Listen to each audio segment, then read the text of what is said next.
For you. Hey everyone. Hey everyone, thanks for joining us today for our Facebook live stream. My name is Sade Moon Sammy, and I'm the Interim Executive Director with Family Values at Work. And I'm excited to be joined by some of my friends and colleagues for a great conversation around childcare. I'll kick it over to you all to introduce yourselves. Want to go first, Gladys? Sure. My name is Gladys Jones. I'm a family child care provider for 17 years, and I'm also a founder of ECE on the Move, which is an organization of perhaps 600 providers that have gotten together. I like that you say perhaps like it's a small number of providers you organized. Okay, Gladys. I'll kick it over to you, Shauna. Thanks, Sade. Hi, everyone. My name is Shauna Bartley. My pronouns are she, her, hers. I am the Director of Community Partnerships for Income Security and Childcare and Early Learning at the National Women's Law Center. The National Women's Law Center is an organization that fights for gender justice, and I'm really excited to talk more about how childcare is a racial and gender justice issue today. Thank you, Shauna. Lucy, last but not least. Thank you so much. Hello, everyone. Buenas tardes. My name is Lucy Recio, and I am the Senior Public Policy and Advocacy Analyst at the National Association for the Education of Young Children, NACY, and my pronouns are she, her, and ella. And NACY is the world's largest early childhood education association with nearly 60,000 members and a network of 52 affiliates across the country. So we are so excited to be part of this conversation and the great discussion ahead. Thanks so much, Lucy. And the impetus that actually started this conversation was the Week of the Young Child. Can you tell us, like, what is the Week of the Young Child, where this came from? Absolutely. So it's a really exciting year. This is actually the 50th anniversary of the Week of the Young Child. And while NACY sponsors the annual event, it really is up to all of the local communities to designate the celebrations and how they adapt the themes for each of those days. And so every single day has a specific theme. For example, Monday is Music Monday, today being Thursday is Artsy Thursday. So it really is an opportunity to showcase and promote the needs of young children, their families, and the early childhood programs that serve them. But more importantly, to focus public attention on the needs and recognize that early childhood programs and services meet those needs. And I think especially in light of everything that as a society we have witnessed since the onset of the COVID-19 pandemic, I think our youngest learners, our youngest children really have been supported and sustained by early childhood educators, by childcare programs, by this incredible workforce of primarily women who have risked their lives, their safety, to ensure that young children continue to have safe, nurturing spaces, and families had spaces that they were comfortable and that allowed them to continue to work or to continue to do the important work that they do day in and day out. And so it's a time to celebrate, but it's also an opportunity to lift up this work and ask for continued investments in this important sector and this incredible work that educators do day in and day out. I appreciate that. I think that there has been so much moving on both the federal policy level, on the state level, that are policies that are really trying to support families right now. Why I love being in this work with you all is we're like, how is this serving our communities? Like, how are these funds actually making it down to the communities that need it the most, especially as we continue to fare through COVID? We all like to talk about what are some of the policies that are moving right now that you are excited about, that you think will be super beneficial for our communities? What's going on? Well, I'm happy to kick things off. I'm really excited about the American Rescue Plan Act, which passed late last month, that provided $39 billion in dedicated investments for childcare specifically. That with additional relief that was passed last year, we have seen over $50 billion in dedicated funding for childcare, which is the most federal investment we've seen since World War II. There's a lot to celebrate about that. Just the the importance and the recognition of the value of childcare and other care work in our communities. It's surprising to me that we haven't seen this level of investment, considering how much we all rely on care work, even if we are not identifying as caregivers ourselves. That the work that a predominantly women workforce does, where Black and Brown women are overrepresented, we have allowed a system to persist that so vastly undervalues them. And while the American Rescue Plan and its investments start to speak to the level of investment we'd like to see, we understand that it is one-time money designed to provide critical relief to a sector that adds such tremendous value in our lives. And so what makes me excited is kind of this week, we're finally seeing guidance come down from the federal government to states to say, this is how you should think about these funds, both in thinking about child care assistance through the Child Care and Development Block Grant, as well as something called Child Care Stabilization Funds, which will allow states the flexibility to provide grants to child care programs in order to provide services, as well as make enhancements to wages for the workforce, and kind of strengthen so much of what was lost during the pandemic. There's some more work to be done to think about how we build a better childcare system, one that actually meets families' needs and preferences and ensures that childcare workers have high quality jobs with good compensation that allows them to support their own families. But this is a critical, necessary step to helping us dream bigger about what's possible. We center the needs of families and childcare providers. Awesome. And I see that there are other people joining our live stream. So I just want to welcome new audience members into the chat. We are getting into like the nitty gritty of the policies right now of what we need to support young children and families. Thinking about ARP that just came down, what are some of the things that make you excited, especially for you, Gladys, as like a provider working with so many providers in terms of like relief that can come down and what you want to see from this? I can tell you that in 17 years, I have never seen so much money coming in. It gets me excited, but I'm a little worried too. I have to be realistic. I'm hoping that this gives us a start to a new system. We have to reinvent ourselves. We must. So maybe this is our kickstart. Unfortunately, it's based on a bad thing, which is the pandemic, obviously. But the focus now more than ever, it gets me excited. I am also sad that we lost a lot of people. We in the interim, we have lost a lot of providers, specifically family childcare providers. More than ever, I have this audience, allowing me in this audience, and we're able to speak up. That gets me excited because we're being heard and we're being, I think, valued more than ever. And so it's important that the workers are valued in order for us to continue to take care of the young children. And infants and toddlers are the beginning. Oh my gosh, they're the beginning. And so I'm very happy that, there's more focus on the importance of young children via the workers.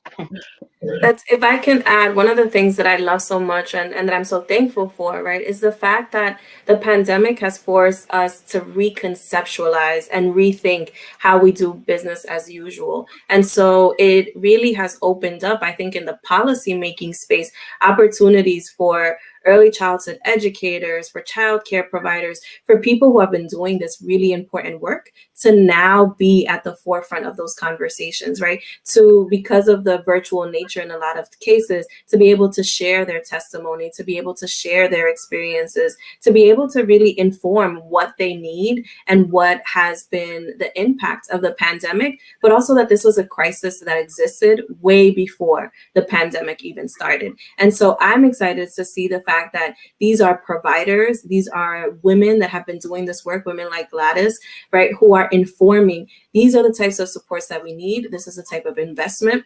This is what it will translate to. And that in many ways, it's holding our elected officials accountable for being responsive to the needs that we have as a community. So that also gets me really excited. This new renewed, I will say, agency to be part of these conversations and literally to just inform what happens and not feel like it's being acted on you, but that you're actively participating in creating what this new reality and new childcare looks like, to Gladys's point.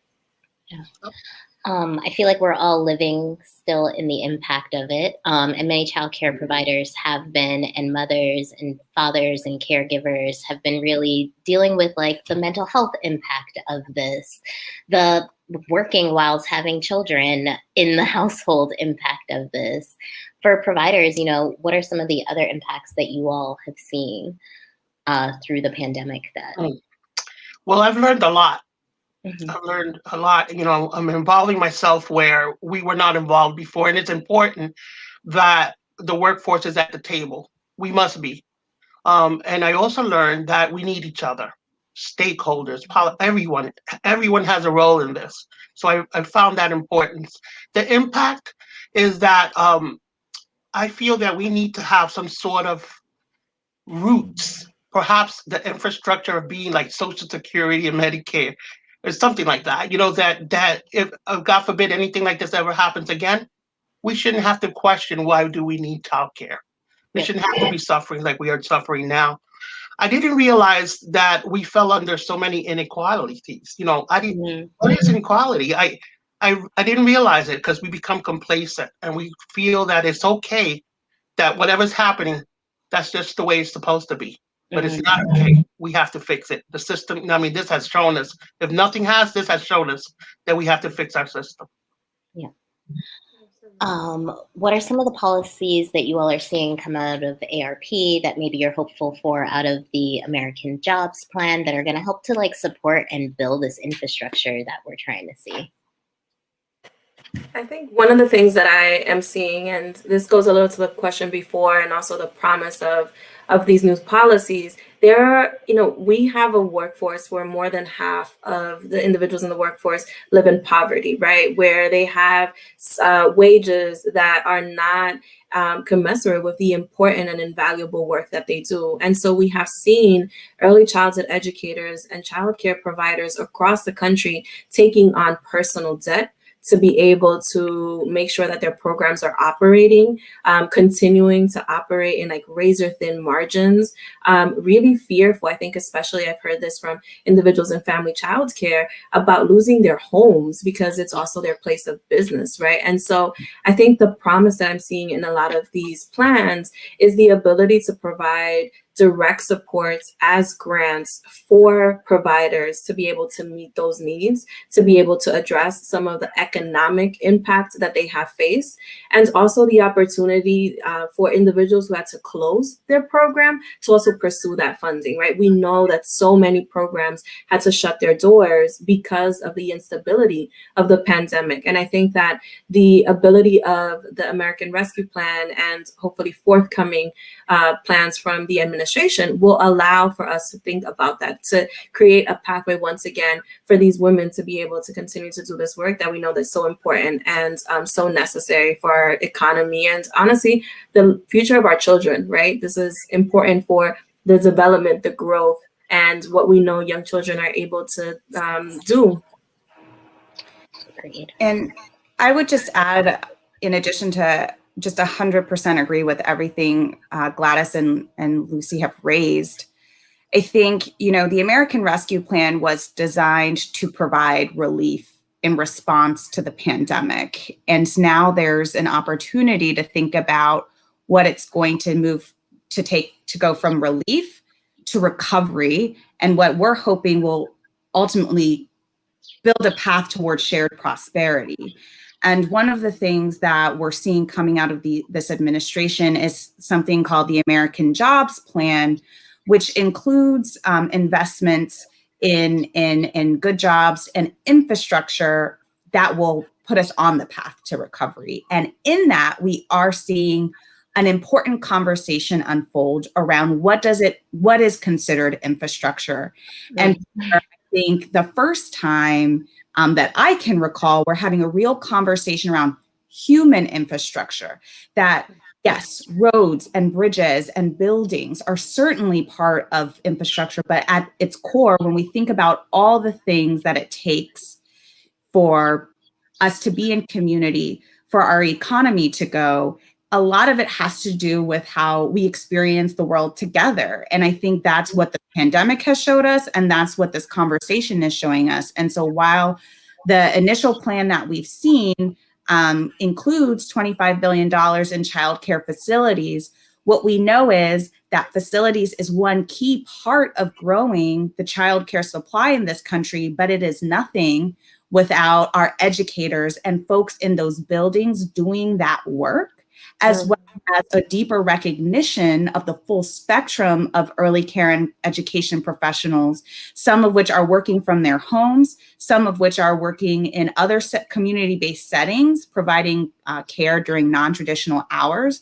And that just like a road or public transit that gets you to work, having the security and the understanding that your child is safe and cared for and loved, and someone is concerned for their well-being and their growth and development is just as important as those other pieces. And so I'm really excited to see the administration think more deeply about what it means to have the infrastructure necessary to recover from this.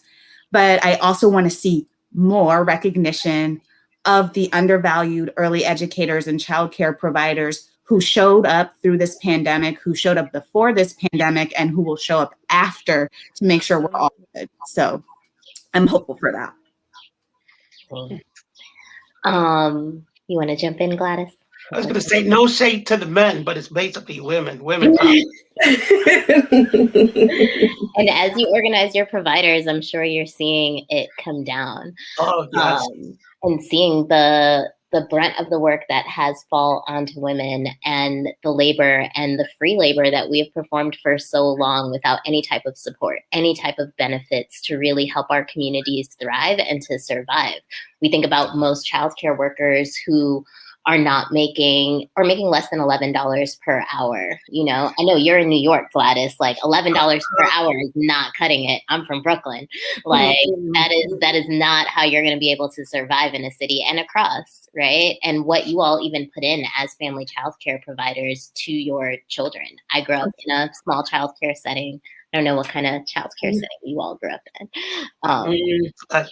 Well, I'm old. I'm a senior, so I grew up with my mama.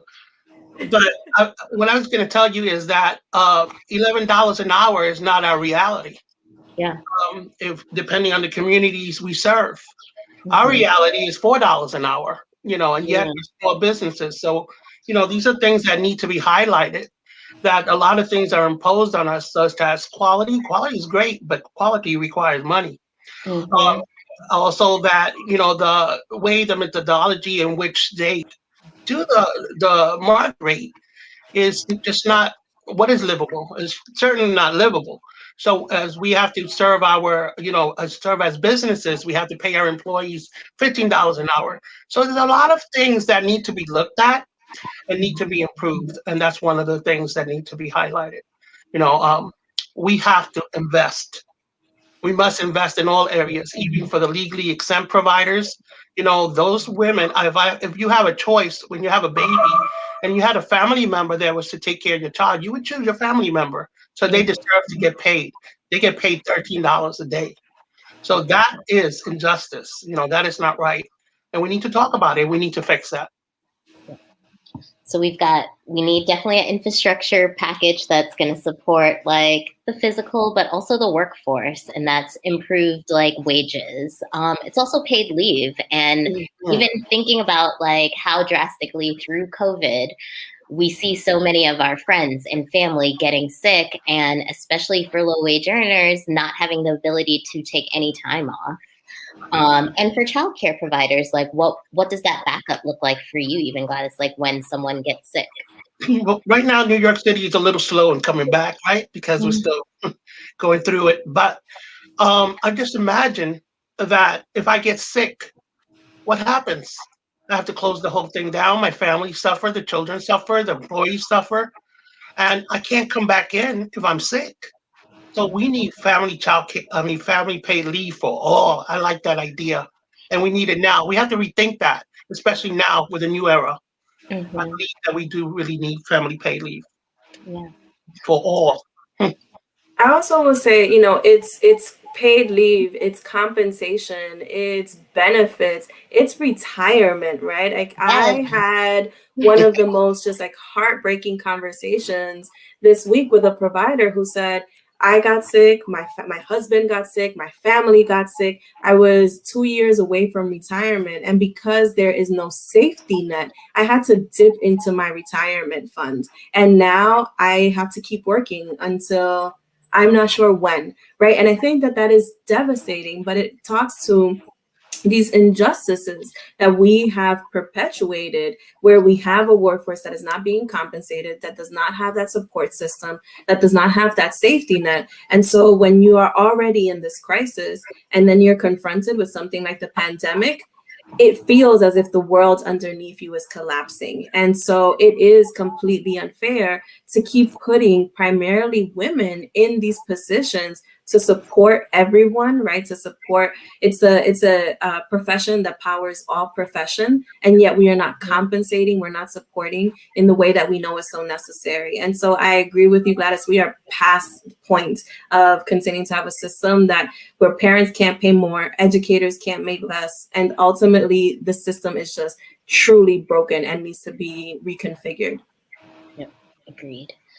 So while I'm excited that there's funding coming down and there's more attention to what our caregiving needs are, I'm always concerned about implementation. How is this law actually going to be implemented in our community? How are people going to find out about this? What are you all's thoughts around like implementation of this and like what people need right now to hear? If you want me to talk the truth, Always. I am worried. Mm, I'm very worried because while we got the money, now what? You know, the if we're to talk the truth, the CARES Act was not very well, didn't treat us very well in New York City.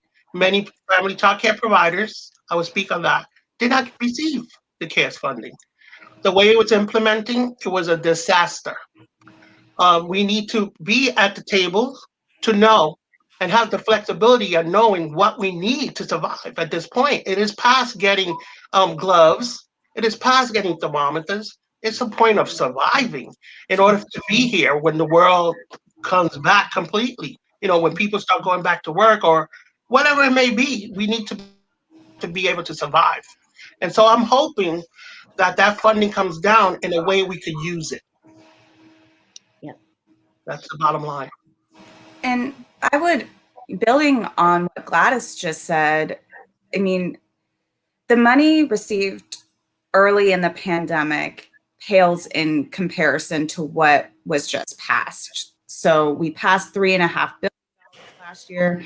Now we're at $50 billion, right? And the issues that folks navigated at the state level trying to get that initial relief money out, my hope is that they learn from it, because now we have money in the amounts that can really have an impact. And we need folks at the state level, governors to be prioritizing swift action, supporting their state administrators to set up systems that are responsive to both what they're hearing from parents, as well as really honoring what child care providers have told them about what challenges they're facing, how hard it is to access systems of support, how systems don't serve them well, so that we are taking a human-centered, a person-centered design to getting this money out. And we're doing things that really show the power of what a rich investment into childcare could mean for our country. One of the things that is really top of mind for me is earlier this week, the National Women's Law Center released a report that showed if this country invested in childcare for all, we could boost collective lifetime earnings for women by $130 billion. Like, the amount that we could change women's retirement security, families' long-term economic security, just by investing in a policy that we already know is good economic policy.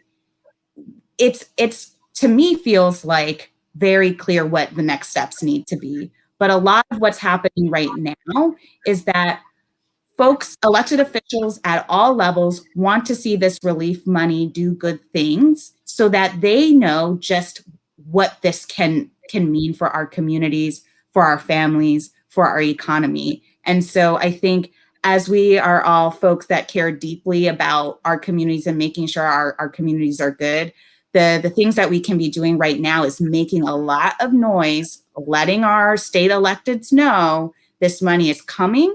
We needed it months ago. So now that it's here, let me show you where to put your money. Exactly. And just calling folks, talking in your communities, just whoever will listen, have the conversation. And if they're not going to listen, still have the conversation. Absolutely. And I would also add to that, right? Like Shauna talks about this all the time, but this is a really expensive Band-Aid on a huge problem, right? This is something that existed before the pandemic. It was just worsened as a result of the pandemic. And Gladys, I am all here. Like, we are here to survive, but we need to move to a point of thriving, right? Like, as a system, childcare puts into the economy, like prior to the pandemic, over $160 billion because of the ripple effect of supporting so many other industries. And so that the federal government only invests about 25 billion is just unconscionable, right? It's unacceptable. So we know that high quality early childhood education is good for children. We know that it is good for families. We know that it is good for communities. It is something that serves all of us. It is a public good. And so we need to invest in it as a public good. And so as we think about that, it's how do we take this opportunity to redefine systems, as Shauna said, that are no longer serving you, right? For you, Gladys, to continue to do this work you have done as an advocate, mobilizing other providers to continuously show up to say, no, this is what we need. We are the experts. We are the ones who know, and to be persistent in that. And I know that it's a heavy lift to add on top of everything that you are all doing day in and day out. But I think that that is truly instrumental in really changing the system and creating something that reflects what is needed, and to continue to hold folks accountable. Like, if we get all of this money and we do not increase compensation for the workforce, it will be not just a shame on us, but it will be a disgrace. And so that, I think, is also something for us to center. This is a win now, but we continue to fight for sustained, prolonged investment in this sector. Exactly. I agree with that. Everyone's like, well, this is all the money you need, right? Childcare is fixed. And it's like, no, this is a drop of what we need to actually build out our full infrastructure when we see the amount of childcare deserts that exist. And now knowing that we lost 40% on top of that, like, we just got set all the way back, especially for working families, on where we can send our children. Where can we send our children that's not across town, that's in our communities, that are culturally relevant to our communities? Can we make sure that our providers are receiving all the benefits, like we spoke about earlier, that they should have so they can thrive, right? As we continue this conversation and let's get ready to say goodbye to our audience, what are some ways that you all are hoping that people will take action in the next couple weeks?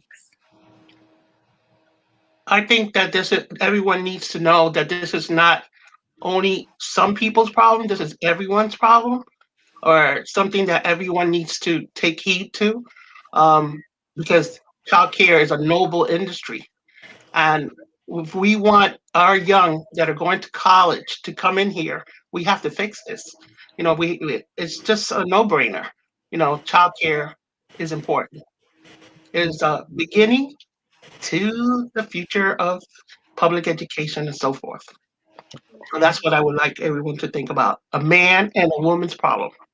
Absolutely. I would also say it's important, particularly for those of you who are working day in and day out with young children, to continue to be connected to organizations like Family Values at Work, the National Women's Law Center, NACI, right? To understand what is it that is happening, how these policies are being shaped, and what the impact is. So that when you have that information, then you're able to act on it. You're able to hold your elected officials accountable. And when I say elected officials, I mean your governors, your state legislators. I'm talking about your mayors, right? I'm talking about your state administrators. Like, it is important for individuals to know what is happening, to continue to share this information. So once you know, hey, this money is coming, this is how much New York, DC, California, however any of these states are receiving, what are we going to do with that? There are plans that states have submitted in terms of what they plan to do with some of this money. Look at those plans, review them. It is public available information, and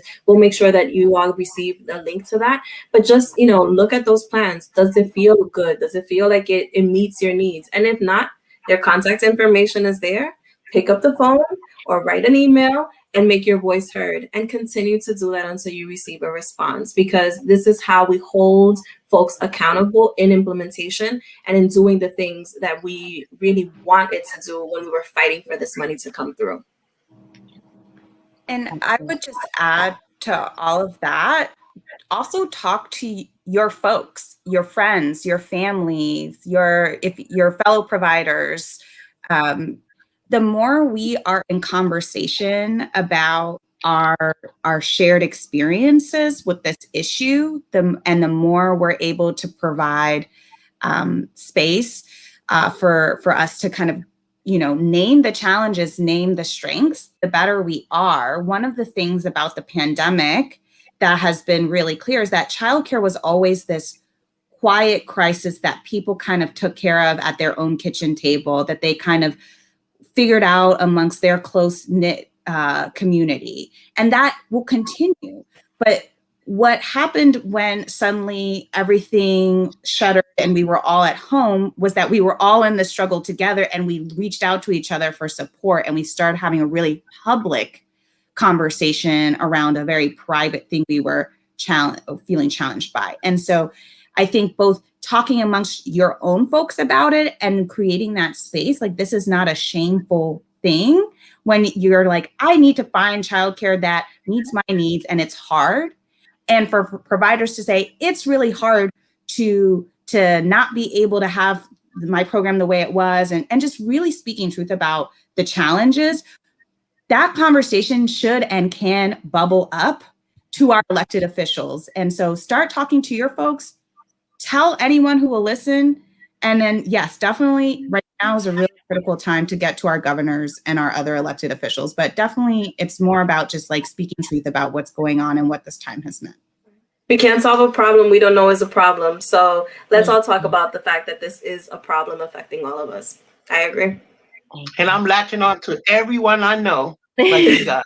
I appreciate you all for really being in this conversation with me, and I hope everyone watching today will just continue to spread the message. The funds are out there.